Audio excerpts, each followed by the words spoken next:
একটা মাস আমি রহমত দেই, মাগফিরাত দেই, নাজাত দেই, এক একটা নেকিকে আমি 70 গুণ না শুধু হাজার লক্ষ কোটি গুণ নেকি বাড়ায়া দেই।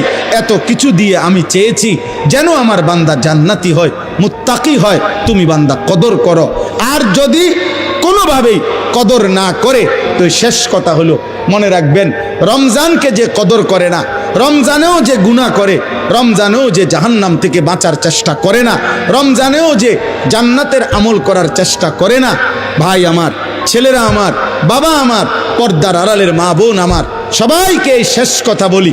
আল্লাহ রসুল বলছে, জিব্রাইল আইসা রমজানের শেষ দিন নবীজিকে আইসা বলে গেছে, ইয়া রসুল আল্লাহ, এত বড় রমজান পেল, ইফতার, সাহারি, তারাবি, এতেকাফ, শবে কদর, প্রতি ঘন্টা মিনিটে এত মাফ নেওয়ার সুযোগ থাকার পরেও যেই নাফরমান জাহান্নাম থেকে বাঁচার চেষ্টা করে নাই, গুনাহ থেকে আল্লাহর কাছে মাফ নেয় নাই, জান্নাতের জরুর আশা পূর্ণ করতে পারে নাই, আমল করতে পারে নাই, খোদার কসম নবীজি বলছে, জিব্রাইল আইসা বলছে, ইয়া রাসূলুল্লাহ, এমন নাফরমানের উপরে আল্লাহর লানত, আল্লাহর লানত, লানত, লানত।